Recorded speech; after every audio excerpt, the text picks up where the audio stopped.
Hello student, आप सभी कैसे हैं। मैं सुनील प्रजापति, क्रियांश एकेडमी में आपको स्वागत है। क्लास 10th की मैथ हम लोग पढ़ रहे हैं। क्लास 10th में हमने रियल नंबर यानी वास्तविक संख्या स्टार्ट कर दिया है और उसमें हमने 2-3 क्लास ले भी चुका है।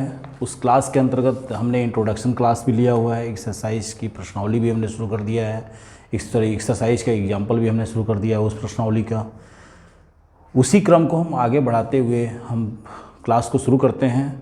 और आपको मैं ये कन्फर्म कर दूं कि एल्गोरिथम का हमने जो पीछे सवाल लगाया था वो भी आपका इम्पोर्टेंट है, लेकिन वो एक तरह से सिलेबस से हटता हुआ नज़र आ रहा है। ठीक है, तो एक तरह से मैं आपको ये बता दूं कि सिलेबस में काफ़ी चेंजेज हैं जो 2-3 साल से हुआ है, यानी 30% जो कटा हुआ है।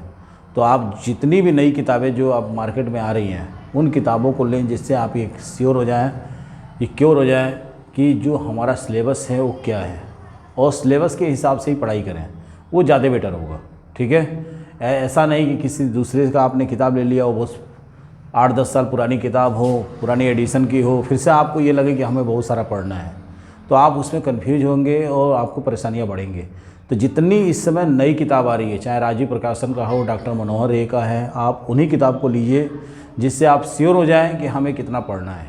ठीक है, तो ज़्यादा पढ़ने की ज़रूरत नहीं है, उतना ही पढ़िए जितनी आवश्यकता है। ठीक है, तो चलते हैं, स्टार्ट करते हैं। एक्सरसाइज 1.1 का अभी हम एग्जाम्पल लेके चल रहे हैं। एग्जाम्पल को ख़त्म करेंगे तब एक्सरसाइज शुरू करेंगे।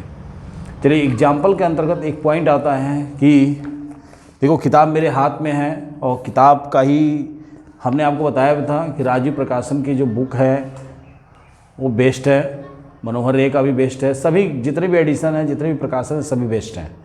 तय करना है कि आपको किससे पढ़ना है। फिलहाल मैं जितने भी क्वेश्चन लेके चल रहा हूँ वो आपका राजीव प्रकाशन इंक्लूडेड आपका डॉक्टर मनोहर रे का है। ठीक है, तो अगला एक टॉपिक है किसी संख्या के गुणनखंड। किसी संख्या के गुणनखंड, किसी संख्या के गुणनखंड। अच्छा, किसी संख्या का गुणनखंड क्या होता है भाई?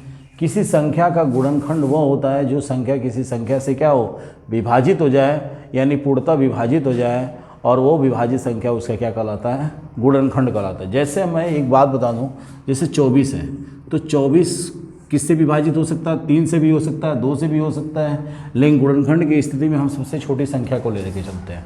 किसको लेके चलते हैं? सबसे छोटी संख्या को लेके चलते हैं। तो हमने क्या किया, 2 से इसको विभाजित किया, तो 2 1 2, 2 दूनी 4, फिर से 2 से जाएगा, 2 6 12, 2 से चला जाएगा, 2 3 6, और 2 से नहीं जाएगा, 3 से जाएगा, यानी 3 1 3। यानी ये संख्या कितने से विभाजित हुई? 3 बार 2 से और 1 बार 3 से, और पूर्ण रूप से विभाजित हो गई 24। ठीक है, तो इन संख्या जितने रूप से विभाजित, जितनी संख्याओं से विभाजित हुई, वह इस संख्या का क्या कहलाती है? गुणनखंड कहलाती है। ठीक है, वह इस संख्या का क्या कहलाती है? गुणनखंड कहलाती है। ठीक है, तो यहाँ पे हम लिख सकते हैं कि 2 के पावर 3 और मल्टीप्लाई 3, यानी 2 की संख्या कितनी है? 1 2 3 है, तो इसलिए हमने घात 3 कर दिया। और आपको पता है कि घातांक के नियम से होता क्या है? घातांक के नियम से होता है यानी m to the power n multiply m to the power, ऐसे कर लो, x to the power m into x to the power n। अगर आप बेस समान होता है तो घात क्या होते हैं? जुड़ जाते हैं। तो यानी यहाँ जो हमने चीज़ किया है, यहाँ हमने वही चीज़ किया है, सेम वही चीज़ किया है जैसे ये है। ठीक है, यानी बेस समान है तो घात क्या होता है? जुड़ जाता है। घात क्या होता है? जुड़ जाता है। चलिए, अगला पॉइंट है गुणनखंड वृक्ष, जिसको इंग्लिश में कहते हैं फैक्टर ट्री। ठीक है, फैक्टर ट्री। देखो, ध्यान से देखना, बहुत आसान है। क्लास 10th का मैथ बिल्कुल आसान है, ये जान लीजिए। बस ये है कि आपको नोट्स बनाना पड़ेगा प्रॉपर तरीके से। आपको जितने भी क्वेश्चन हैं उसकी बराबर आपको प्रैक्टिस करनी पड़ेगी। अगला है गुणनखंड वृक्ष। गुणनखंड वृक्ष, जिसको इंग्लिश में कहते हैं फैक्टर ट्री। क्या होता भाई? Factor tree. अब देखो, वृक्ष आपको पता है, वृक्ष में क्या होती है? तरह कई शाखाएं निकली होती हैं, सेम वही आपका गुणनखंड वृक्ष का है। यानी एक कोई आपको डिजिट दे दिया जाएगा और उसको जैसे हम सिंपल गुणनखंड करते, जैसे अभी हमने 24 का गुणनखंड किया है ना, यानी पहले 2 से शुरू किया है तो 2 से जो 24 विभाजित हुआ तो 12 हो गया है, फिर से हमने 2 से शुरू किया है तो 2 12 से विभाजित होकर 6 हो गया है। तो सेम उसको हम क्या करेंगे, एक शाखाओं के रूप में तोड़ देंगे। किस रूप में तोड़ देंगे? शाखाओं के रूप में तोड़ देंगे। ठीक है, तो जैसे मान लो हमने कोई एक अंक ले लिया, 24 को ही ले लो, तो हमने कहा 24 जो संख्या है इस संख्या को गुणनखंड वृक्ष में तोड़िए। किस रूप में तोड़िए? गुणनखंड वृक्ष में। तो हमने आपका अभी 24 का जो गुणनखंड किया है तो कितनी बार में गया है? 2 1 9 2, 2 दूनी 4, फिर से 2 से विभाजित होगा, 3 से होगा, 2 से होगा, 3 आएगा, अब नहीं कटेगा, 3 से यही होगा। तो हमने शुरू में जो फैक्टर हुआ वो कितने पे हुआ? 2 से किया तो 12 आया। फिर से इस 12 को हमने यहाँ विभाजित किया 2 से, तो कितना हुआ भैया? कितना हो गया? ये भी यहाँ पे 2 हो गया और बचा यहाँ पे कितना अपना? यहाँ बचा 6। फिर से 6 से हमने विभाजित किया तो यहाँ पे हुआ आपका 3, और फिर से ये 3 विभाजित तो हुआ, 3 से ही विभाजित होगा तो कितनी बार में चला गया? 1 बार में चला गया। ठीक है, अगर इसके आगे नहीं भी लिखते हो तो 3 को हम क्या कर लेंगे? इसी गुणनखंड में ही काउंट कर लेंगे। ठीक है, ये होता है आपका क्या? गुणनखंड वृक्ष। ये होता है आपका गुणनखंड वृक्ष। अब देखो एक पेड़ है लेकिन उसकी शाखाएं क्या है? कई निकली हुई हैं, अनेकों। लेकिन कभी कभी क्या होता है, क्वेश्चन के अंदर ये पूछ देता है, इस तरह के आपका शेप दे देगा, वृक्ष दे देगा, और यहाँ से एक वैल्यू हटा देगा, यहाँ लिख देगा x, यहाँ से इसको हटा देगा, इसको कर देगा y, और पूछ देगा इस गुणनखंड वृक्ष में x व y का मान ज्ञात कीजिए। क्या कर देगा? x और y का मान ज्ञात कीजिए। x और y का मान क्या होगा? ठीक है, यानी x एंड y का मान क्या होगा?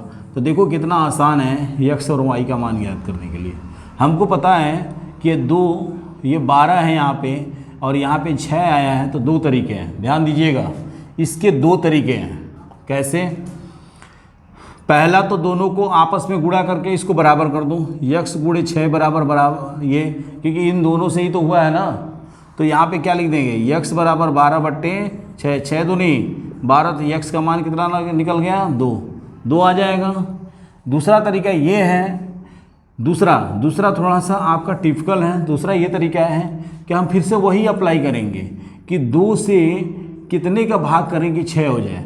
तो 2 से देखेंगे, 2 से करेंगे 12 में, यानी 12 में कितने से भाग करें कि 6 हो जाए। तो 2 से ट्राई करेंगे, तो 2 से ट्राई करेंगे तो अगर 6 आ गया तो मान लेंगे यहाँ पे 2 था। ठीक है, क्या था? 2 था, तो हम 2 मान के चलते हैं। अगर शायद यहाँ पे क्या होता, 4 होता, तो हम 3 का ट्राई करते हैं और ये मान के चलते हैं कि 3 से भाग करने पे जो 12 था वो 4 हो गया, अगर 4 होता है यहाँ पे तो। ठीक है, वो तरीका थोड़ा सा अलग है। सबसे बेस्ट तरीका यही है आपका, इन दोनों को आपस में मल्टीप्लाई करो, और ये क्योंकि देखो इसी से ही तो निकला है ना, यानी ये वैल्यू है इन दोनों के बराबर है ना, और बीच में ये किस चीज़ का निशान होता है? मल्टीप्लाई का होता है। बीच में ये गुणा का चिन्ह होता है, ध्यान रखिएगा, जोड़ का नहीं होता है। लेकिन वो चीज़ें हाइड है, वो चीज़ें क्या है? हाइड है, छिपी हुई है। समझ में आ गई बात? तो यानी आपका फैक्टर जो है, जो ट्री होता है वो इसी तरह होता है। कोई संख्या दे देगा, कहेगा इसको फैक्टर ट्री में तोड़िए, तो आप पूरा ये कंटिन्यू करेंगे। या हो सकता है आपको कोई फैक्टर ट्री बना के दिया हो, उसमें कुछ वैल्यूएँ आपको लुप्त कर दिया हो, मिस कर दिया हो, लुप्त कर दिया हो, और वहाँ पे कोई चर राशि रख दिया हो PQR XYZ, और कह दे इसका मान क्या होगा। तो सिंपल जो तरीका हमने बताया आपको, इसको अप्लाई कर लीजिएगा। ठीक है, कोई दिक्कत? चलिए आगे चलते हैं। अगला जो सवाल है इसी से, गुणनखंड वृक्ष से ही।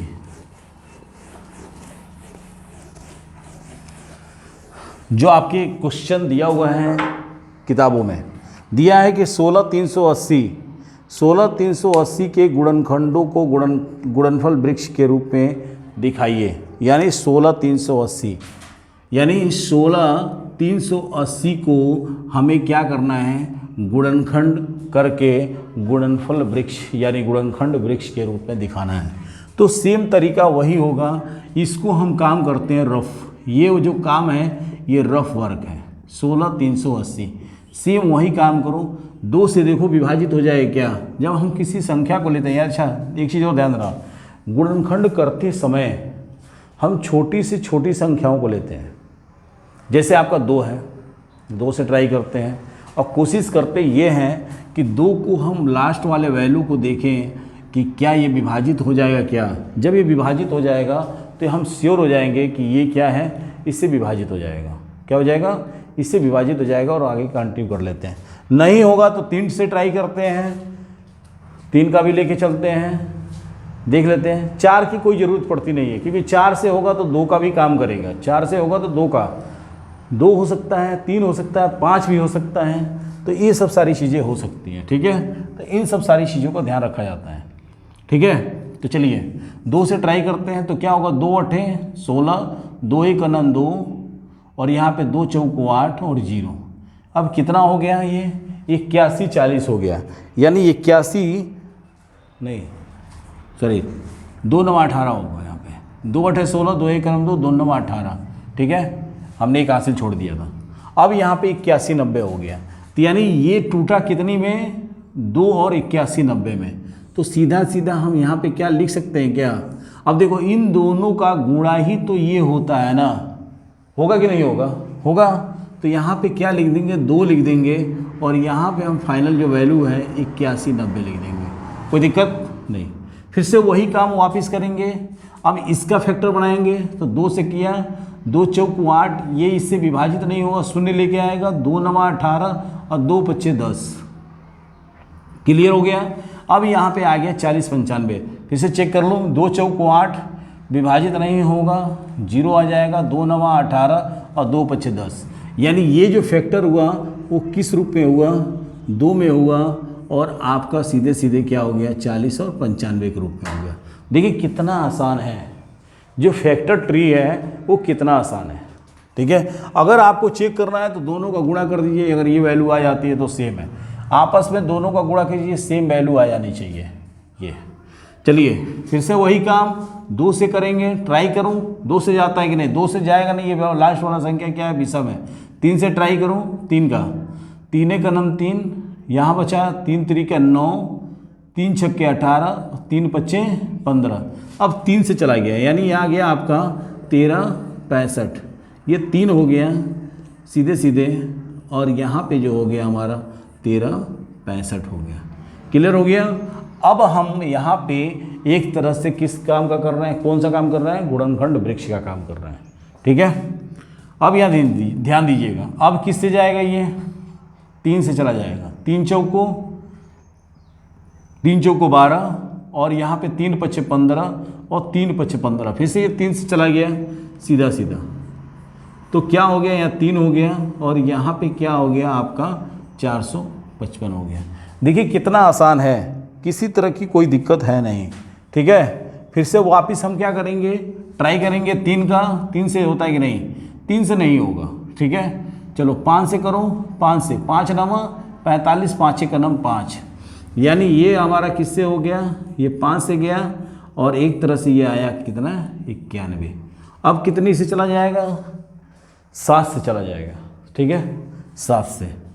तो देखिए 7 1 9 7 और 7 3 21। अब यहाँ पे जो है ये हमारा क्या हुआ फाइनल, देखिएगा थोड़ा सा अगर दिख नहीं रहा है तो हम इस 91 को थोड़ा सा, चलो कोई नहीं अभी हम दोहरा देंगे। तो यहाँ पे क्या हो जाएगा, ये हमारा 7 और ये हमारा क्या हो जाएगा 13। अब 13 से ही विभाजित होगा तो 13 1 9 13, तो यहाँ हम सीधे लिख देंगे 13 और यहाँ पे लिख देंगे 1, ठीक है। ये हमारा कुल मिला के ये वैल्यू है, ठीक है। कितना आसान है। थोड़ा सा मैं इसको सॉर्ट कर देता हूँ, ठीक है, यहाँ से छोटा कर देता हूँ मैं, यहाँ से क्या क्या है आपका, ठीक है। देखिए ये हमारा जो विभाजित हुआ था 40 95, वो किससे हुआ था, 3 से हुआ था और हमारी जो वैल्यू आई थी वो आई थी 13 65 की। फिर से ये जो 13 65 है ये विभाजित हुआ था 3 से और ये वैल्यू हमारी आई थी कितना, 455 आया था। 455 विभाजित हुआ था हमारा किससे, 5 से और ये वैल्यू आई थी 91 आया था। फिर से ये वैल्यू आया था हमारा कितना, 7 आया था। फिर से ये 13 हो गया था वापस। फिर से 13 1 9 क्या हो गया था 13 और ये हो गया था 1। यानी कुल मिला के ये हमारा क्या हो गया, एकदम फैक्टर ट्री हो गया। यानी ये आपका हो गया वृक्ष किस तरह का, गुणनखंडों का। तो एक तरह से अगर हम फाइनल की बात करें तो 16380 का गुणनखंड जो है, ये जो पोर्शन है आपका, ये आपका पोर्शन हो जाएगा। तो क्या हो जाएगा, ध्यान देना, 16380 का जो गुणनखंड होगा 2 गुणे 2 कितना है, 2 बार में है, 3 2 बार में है, 5 है, 7 है, गुणे 13 है। इसको लिख सकते हैं 2 के पावर 2, 3 के पावर 2 और 5 गुणे 7 गुणे 13। ये आपका आंसर होगा। दूसरी बात, कभी कभी क्या करता है, अक्सर पूछ देता है कि हमारे गुणनखंड ऐसा होना चाहिए जो गुणनखंड के अंदर अभाज्य संख्या हो। क्या होनी चाहिए, अभाज्य संख्या होनी चाहिए। तो अगर हम अभाज्य संख्या के अंतर्गत या नेचर को लेके चलते हैं तो देखिए 2 क्या है, अभाज्य संख्या है, 3 क्या है, अभाज्य संख्या है, 5 अभाज्य संख्या है, 7 भी अभाज्य संख्या है, 13 भी अभाज्य संख्या है। यानी पूरा हमारा ये जो फैक्टर बना, गुणनखंड बना, वो पूरा एक तरह से अभाज्य संख्याओं का गुणनखंड है। अभाज्य संख्या क्या होती है, अभाज्य संख्या वे संख्या कहलाती है जो वह स्वयं से विभाजित हो। जो क्या हो, स्वयं से विभाजित हो। हमने इंट्रोडक्शन क्लास में जो बेसिक स्टार्ट किया था, हमने उस क्लास में बता दिया था आप लोगों को, ठीक है।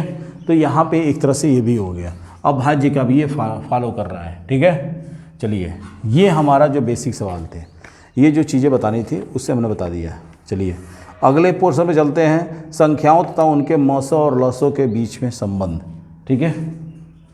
चलिए, अच्छा एक चीज़ मैं आपको यहाँ बता दूँ थोड़ा सा सिंपल, कि मान लो भाई जो पीछे हमने एक चीज़ बताया है कि जैसे मान लो कि यहाँ पे संख्या 9 हो, यक्स हो, और यहाँ पे संख्या सपोज दैट गायब हो यहाँ पे, तो अब पूछ दें कि इसमें यक्स एंड वाई का मान क्या होगा। तो सेम वही काम हमने कहा, इसको आपस में गुणा करो और इसके बराबर कर दो। तो हम क्या कर सकते हैं, 5 × y = 455। तो y बराबर क्या हो जाएगा, 455/5, 5 × 45 और 5 × 5। यानी यहाँ पे वैल्यू क्या हो जाएगा, 91 हो जाएगा। क्या हो जाएगा, 91 हो जाएगा। सिंपल, कितना तरीका आसान है। यहाँ पे है सेम वही काम है, सेम वही काम क्या हो जाएगा, यहाँ पे सीधा सीधा हम इनको गुणा कर देंगे। क्या कर देंगे, यक्स × 1365 = 8190। तो यक्स बराबर क्या हो जाएगा हमारा, कितना, 8190/1365, और ये 3 बार में विभाजित हो जाएगा, 3 बार में। तो यानी यक्स का जो मान होगा वो 3 होगा। एक चीज़ ध्यान रखिएगा, कभी मैथ में काटते नहीं हैं, लेकिन काटते हुए हमने इसलिए दिखाया जिससे आप स्पष्ट हो जाओ, ठीक है। ये काटने पीटने का काम रफ में कीजिएगा, प्रॉपर सीक्वेंस में लेके चलिएगा, ठीक है। किस में लेके चलेंगे, एक प्रॉपर तरीके से लेके चलेंगे। तो ये हमारा था गुणनखंड वृक्ष यानी फैक्टर ट्री। किस तरह के क्वेश्चन पूछता है, किस तरह होना चाहिए, क्या क्या हो सकता है, ये आपके क्वेश्चन एग्जाम में पूछता रहता है। बहुत इंपॉर्टेंट है, ये ध्यान रखिएगा। चलिए, इसी संबंधित जितने भी क्वेश्चन है पहले उसको अटेम्प्ट कर लेते हैं एग्जाम्पल का, तब हम आगे चलते हैं, ठीक है। चलिए देखो, एक चीज़ है, जब तक आप देखो गणित क्या है ना, पढ़ा नहीं जाता है। गणित पढ़ने के उद्देश्य से आप पढ़ोगे तो फिर से परेशान हो जाओगे। गणित को सीखा जाता है, और गणित जब सीखी जाती है तो गणित की प्रैक्टिस की जाती है, तभी गणित सेट होता है माइंड में। अगर आप पढ़ोगे हिंदी की तरह, अंग्रेजी की तरह, हम सब्जेक्ट की कोई बुराई नहीं कर रहे हैं सब्जेक्टों की, यानी वो सब्जेक्ट क्या है, पढ़ने वाली चीज़ है।